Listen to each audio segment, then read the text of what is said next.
서울시가 대중교통 요금을 올리기로 했습니다. 8년 만에 인상이라고 하는군요. 버스 요금은 다음 달 중순에 300원이 올라서 1,200원에서 1,500원이 되고요. 서울 지하철은 150원 올라서 10월부터 1,250원에서 1,400원이 됩니다. 만성적인 적자를 해소하기 위한 조치라는 게 서울시 설명인데요.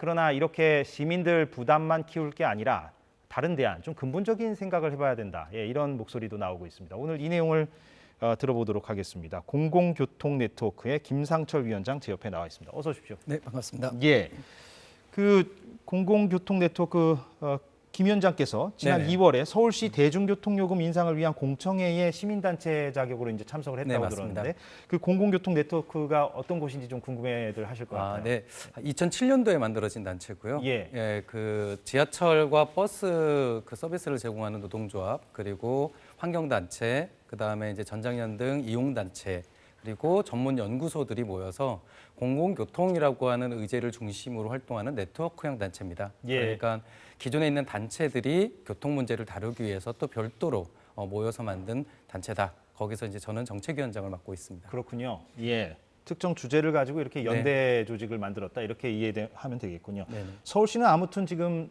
지하철 적자가 1조 원이 넘고 연간이죠, 연간. 그리고 버스는 지금 8,500억 원 수준이다. 지금 너무 심각하다. 그래서 이제 요금을 올려야 된다. 이제 이런 논리인 것 같은데 일단 제가 총평을 듣는 차원에서 뭐 어떻게 생각하시는지. 사실은 지하철이나 버스와 같이 공공 대중교통으로 흑자를 보는 날은 많지 않습니다. 그러니까 그 얘기는 뭐냐면 대중교통 서비스라고 하는 것은 기본적으로 공공이 제공해야 되는 공공 서비스의 영역으로 봐야 되는 거고요. 그래서 외국의 경우에는 대부분 재정의 분담 비율과 그다음에 요금 수입의 비율의 적정 기준을 만드는 것 때문에 이제 사회적 공론화를 하고 있습니다. 근데 이제 서울시는 적자라고 하는 단일한 이유를 가지고 요금 인상을 얘기하고 있는 셈이고요. 그런 걸 봤을 때는 해외에서의 논의되는 것과 좀 비교했을 때는 좀 지나친 감이 있다. 이렇게 볼 수 있겠습니다. 예, 지금 해외 얘기를 하셔서 제가 여쭙자면 항상 이렇게 그 교통요금, 대중교통요금 얘기가 나올 때마다 다른 나라 이제 선진국 대도시하고 이제 서울하고 비교하지 맞습니다. 않습니까? 좀 비교해 보면 어떻습니까? 사실 이제 두 가지 부분을 고민을 해야 되는데요. 첫 번째는 요금 체계와 관련된 비교를 할 때 요금 시스템이 우리나라와 외국이 다르다는 걸 고려해야 됩니다. 예. 아시겠지만 우리나라의 경우에는 일회권 기준의 요금 체계를 기본으로 하고 있습니다. 근데 외국의 경우에는 기본적으로 정기권 개념을 전제로 하고 있습니다. 뭐 한 달 단위. 맞습니다. 우리가 해외여행을 좀 장기로 가시는 분들도 어느 도시를 가든 뭐 일주일권이나 혹은 한 달권을 끊어서 지역에 있는 대중교통을 이용하신 경험이 있으실 겁니다. 근데 우리나라의 경우에는 그런 정기권이 굉장히 발달돼 있지 않죠.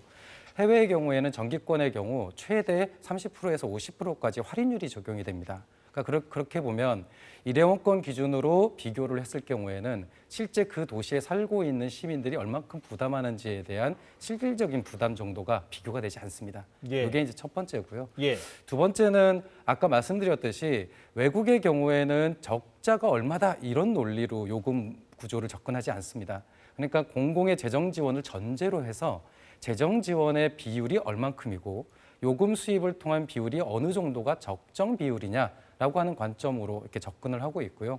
참고로 북미나 혹은 유럽의 대부분의 국가에서는 50%를 넘지 않습니다. 요금으로 벌어들이는 수익의 비중이 50%를 넘지 않는 것으로 확인이 되고 있습니다. 아, 그렇습니까? 네. 그러면 다른 대도시의 경우에 아까 이제 말씀하신 건 이해가 됩니다. 그런데 그런 정기권 개념까지 포함을 시키면 우리나라랑 비교했을 때 뭐 어디가 비싸다고 봐야 됩니까? 사실 그 최근에 그린피스에서 조사한 그 각 도시의 대중교통 요금의 부담 비중을 갖고 비교한 게 있는데요.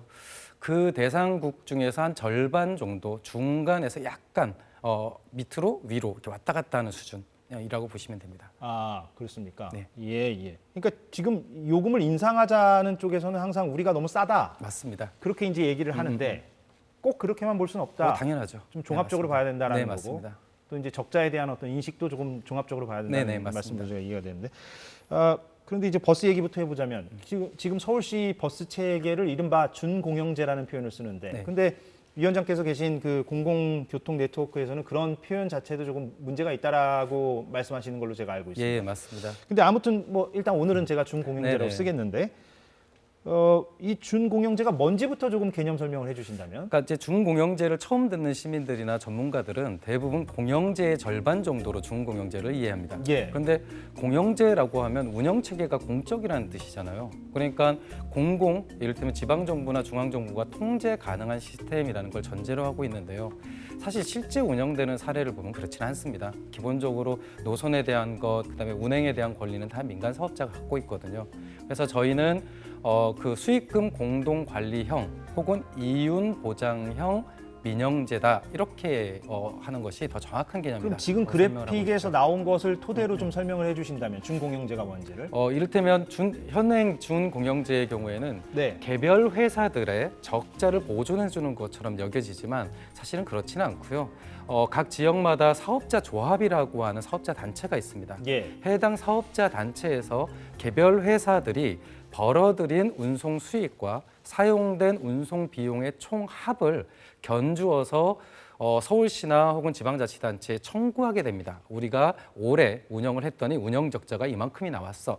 라고 하는 것을 청구하게 되면 예. 이제 서울시는 그 총액을 기준으로 해서 검증 절차를 통해서 예. 실제로 그 총액의 적정 수준을 보존해 주는 겁니다. 다 보존해 줍니까? 아니면은 적정 수준이라는 게? 기본적으로 현행 표준 운송 원가에 따르면 대당 원가라고 하는 것이 편성이 되고 그 대당 원가에는 주요한 인건비나 내지는 비용들이 다 포함되고 적정 이윤이라고 하는 것도 한 5% 정도 보장되는 방식입니다. 예. 그러니까 그런 부분을 견주어서 적정성을 판단해서 지원을 해주고 있는 겁니다. 표준 운송 원가라는 표현이 아까 들어갔는데 네네. 그게 이제 버스 한 대를 운영하는 데 들어가는 비용. 네, 맞습니다. 예, 그걸 기준으로 이제 서울시가. 네, 맞습니다. 그런데 아까 말씀하신 대로 그 사업자 단체들이 그렇게 서울시에 청구하는 방식이잖아요. 네네. 그러면 1년에 서울시가 보전을 얼마나 해줍니까? 통상적으로? 최근에 이제 2021년 2년 기준으로 한 8천억, 그리고 올해 같은 경우는 당초 예산으로는 4,500억 편성했다가 5월 달에 추경을 했는데 다시 4,500억 정도가 편성이 됐죠. 그럼 8천억, 9천억. 9천억 이렇게 되는 그렇게 1년에 서울시가 그 정도로 버스 회사 사업자 단체한테 주는데 네. 그러면 그 사업자 단체들은 그 8천억 되는 돈을 알아서 이제 나눠 갖게 되는 겁니까? 맞습니다. 아, 예. 그러면은 적자가 많이 난 회사도 있고 네. 흑자가 나는 회사도 있을 거 아닙니까? 알 수가 없죠. 알 수가 없으니까 그게 네. 공개가 안 됩니까? 그러니까 지금 이제 서울시는 업체별 정산 데이터가 있다고는 얘기하는데 예. 2004년도 준공영제가 진행된 이후부터 단 한 번도 업체별 보조금 그 수령 내역이 공개된 적이 없습니다. 그 얘기는 뭐냐면 실제로 보조금이 총액 중심으로 지원이 되고 그것이 업체마다 어떻게 분배되는지에 대해서는 단 한 번도 공개된 적이 없다는 뜻이죠. 자신들끼리 알아서 하는 겁니까? 맞습니다. 아, 예. 근데 그 8천억, 9천억 되는 돈은 다 시민들의 세금이죠. 세금이죠. 네, 맞습니다. 그러면 언뜻 이해하기에는 준공영제든 뭐든 간에 그 손실을 좀 보전해 줌으로써 버스 노선을 계속 유지하고 공공성을 유지한다는 개념으로 받아들여지는데 네, 그 맞습니다. 목적이 네네. 취지가 그러려면은 손해가 보는 회사한테 좀 보전을 해주는 게 상식적이라는 판단이 드는데. 네, 맞습니다. 그러니까 저희가 그 제안을 드리는 것도 이게 준공영제가 첫 단추를 잘못 낀 것 중에 하나가 예. 업체별 보조 방식입니다. 근데 저희가 제안하는 것은 현행 법에도 그렇고요. 적자 노선에 대한 선택적 지원 방식으로 가면 이게 업체 중심이 아니라 노선 중심으로 지원 구조를 만들 수 있습니다. 그걸 주장하시는 건가요? 네, 그렇게 하면 훨씬 더 지금과 같은 논란을 피할 수 있는데 이거를 업체별 정산 방식으로 가다 보니까 업체의 이윤도 보장해줘야 되고요.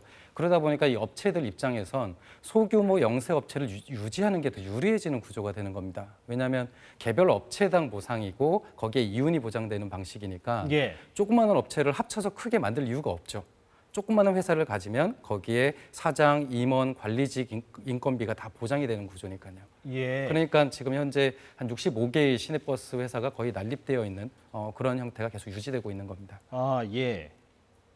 근데 제가 자꾸 궁금증이 드는 거는 노선으로 보전해 주는 거랑 네. 회사로 보전해 주는 게 결과적으로는 비슷해지지가 않나요? 사실 총액의 측면에서 봤을 때는 비슷할 수는 있으나 예. 이제 시민들에게는 이런 정보가 투명하게 공개가 될 수 있겠죠. 이를테면 예. 어떤 노선의 경우에는 흑자를 보고 그 흑자의 경우에는 사업자가 수익으로 가져갑니다. 그런데 어떤 노선의 경우에는 많이들 안 타니까. 예, 적자 비중이 얼만큼 되고 이것 때문에 재정 지원이 이만큼 됩니다라고 하는 것들이 투명하게 드러나니까 예. 사실은 재정 지원 규모가 설사 비슷하다 하더라도 정보의 투명성과 그다음에 정부의 재정 지원금이 사용되는 것에 대한 어떤 신뢰를 높이는 데에는 도움이 될 거라고 생각합니다. 근데 지금 준공영제의 문제점이 지금 언급하신 그런 부분도 네, 있지만 맞습니다. 또 다른 부분이 최근에 이제 탐사 보도된 부분인 것 같긴 한데 이른바 사모펀드 문제. 네, 맞습니다. 이건 뭐 어떤 얘기입니까? 사실은 사모펀드가 진입하고 있는 업체들이 대부분 준공영제를 시행하고 있는 곳이다라고 하는 거에 주목해 볼 필요가 있습니다. 서울을 포함해서. 네, 맞습니다. 대전이나 인천과 같은 준공영제를 시행하는 곳부터 지금 인수를 하고 있는데요. 그 이야기는 뭐냐면 사모펀드라고 하는 것은 굉장히 단기적인 투자 수익을 실현하기 위한 펀드입니다. 예. 그러니까 그렇게 보면 현행 준공영제가 일반적인 사모펀드의 투자처로서 굉장히 매력적으로 보이고 있다라고 하는 것을 알 수 있죠. 사실 이 준공영제 체계는 이윤을 보장해주는 제도이기 때문에 사모펀드 입장에서는 되게 안정적인 투자처가 될 수 있습니다. 예. 그럼 사모펀드가 그렇게 버스 회사를 인수했을 때 네. 어떤 문제점이 발생한다고 봐야 됩니까? 일단 단기적인 시세 차익을 위해서 최근에 하고 있는 것 중에 하나가 이제 차고지를 매각하는 거죠. 왜냐하면 초기 이 금융 투자자들에게는 이제 단기적인 수익금을 돌려줘야 되기 때문에 투자자들에게. 예, 투자자들에게 그래서 대부분 초기에는 차고지나 혹은 그 사옥을 중심으로 하는 자산을 매각하는 방식을 선택을 합니다. 그렇게 해서 초기에 투자금을 회수를 하고 그래서 단기 수익금을 만든 다음에 준공영제 하에서 보장되는 이윤 구조를 바탕으로 해서 최종 시기까지의 그 투자 이윤율을 만들어내는 방식으로 그렇게 진행을 하고 있습니다. 그러면 그렇게 차고지를 매각하고 그러면 네. 예, 그게 이제 궁극적으로 시민들에게 어떤 피해가 되느냐 이 부분까지 이제 우리가 맞습니다. 확장해서 생각을 해봐야 되는데 가장 대표적인 것은 노선이 바뀔 수 있죠. 이를테면 A라고 하는 지역의 차고지를 중심으로 노선이 있었으면 그 차고지를 가기 위해서 노선이 필요했을 겁니다. 그럼 그 지역에 있는 주민들은 그 노선을 이용할 수 있었겠죠. 하지만 이 차고지가 사라져서 다른 지역의 차고지를 이용해야 된다라고 하면 노선 변경이 불가피할 수 있습니다. 게다가 이 노선이 유지된다 하더라도 기존에 정차했었던 차가 더 많이 이동을 해서 옮겨야 가야 되기 때문에 거기에 들어가는 비용 역시도 보조금으로 지원을 해줘야 됩니다. 예. 그러니까 차고지를 변경한다라고 하는 것은 시민의 입장에서도 재정적인 입장에서도 시의 혹은 시민의 부담이 더 되는 것은 노선 확실하죠. 변경은 시의 허가 사항은 아닙니까? 허가 사항이긴 한데 보통 이것을 심의 정도를 하고요.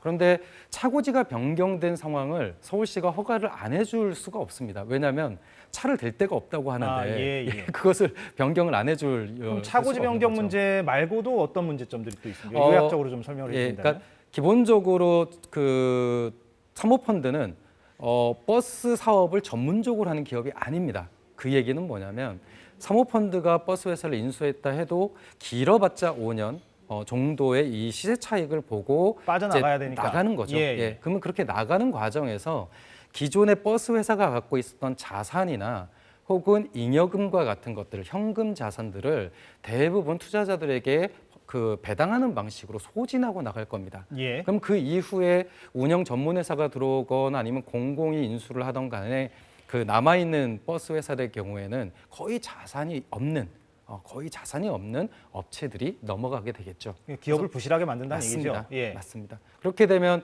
결국 이 부실한 기업을 떠맡는 쪽도 고생이지만 예. 그 부실한 기업을 정상화하기 위해서는 들어가는 비용을 줄여야 될 거잖아요. 예. 그러면 그 비용을 줄일 수 있는 방법이 노선을 줄인달지 배차를 늘린달지 아니면 노동자를 해고를 한달지 결국 시민들 피해로 그렇죠. 이어진다는 결국 시민들의 거죠. 피해로 이어질 수밖에 없는 거죠. 그런 사모펀드를 인수한 회사들이 많습니까? 어느 정도 서울에 됩니까? 한 13개, 서울에 한 6개 정도가 되고요. 예. 인천 같은 경우는 전체 버스 회사의 한 30% 정도가 꽤 사모펀드가 적지 인수했습니다. 않군요. 예, 제주도에도 예. 한 곳이 있고요. 그래서 그런 탐사 보도가 좀 나오는군요. 네, 맞습니다. 아, 예.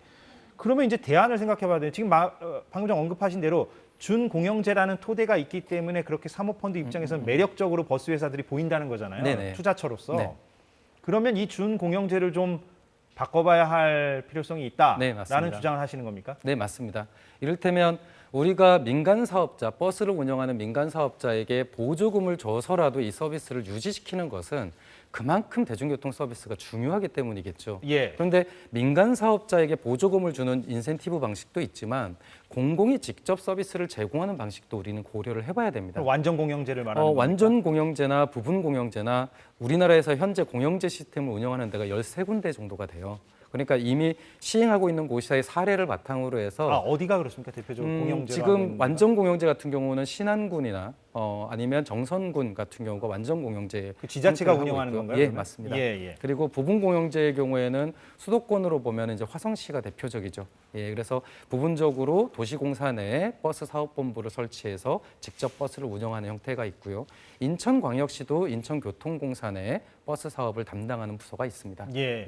이런 것처럼 부분적인 공영제를 시행하는 사례가 이미 있죠. 예. 그래서 민간 회사가 운영하는 노선의 경우에는 어쨌든 흑자를 중심으로 해서 이윤을 추구하는 거니까 그건 민간 회사 중심으로 갖고 가라. 예. 대신에 적자의 폭이 넓거나 혹은 정책적으로 필요한 노선의 경우에는 공공 책임하에 노선을 신설해서 공영제로 운영하는 방식이 좀 더 합리적이지 않겠는가라고 하는 것이 저희가 갖고 있는 대안입니다. 예.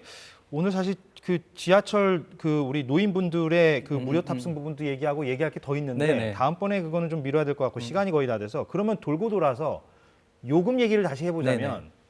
그러면은 지금 공공교통 네트워크 입장에서는 요금을 인상하더라도 이런 어떤 근본적인 제도적 대안, 네. 근본적 고민 이런 것들이 좀 더 선행되고 탐구될 필요가 있다 이런 취지로 제가 받아들이면 맞습니다. 실제로 서울시는 그 요금을 인상할 때마다 이런저런 약속을 되게 많이 합니다. 예. 이번에 요금 인상이 되면 뭘 하겠다 하는데 저희가 핵심적으로 문제를 잡았던 건 2015년에 요금 인상이 됐을 당시에 예. 서울시는 지하철 경영 개선 그리고 그다음에 그 버스 준공영제 제도 개선 등을 이미 약속한 바가 있습니다. 예. 그런데 요금을 올리고 나서는 사실은 무시하고 있거든요. 그러니까 저희 입장에서는 요금을 인상시켰으니 끝난 게 아니라 서울시가 그럼 지킬 약속들을 이제 시민들한테 약속을 해야 되는 시점인 거죠. 그러니까 시민들한테는 무엇을 해줄 건가라고 하는 것을 저희는 계속 묻기 위해서 활동을 할 겁니다. 알겠습니다. 예, 좀 아쉽네요. 예, 더 좀 탐구할 부분이 있는 것 같은데 오늘은 여기서 마무리를 하고 다음 기회에 한 번 더 심도 있는 토론을 네. 이어가도록 하겠습니다. 김상철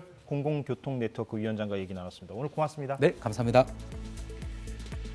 네, 오늘 사사건건 여기까지 하겠습니다. 비 피해 없도록 조심하시기 바랍니다. 저희는 내일 오후 4시에 돌아오겠습니다. 고맙습니다.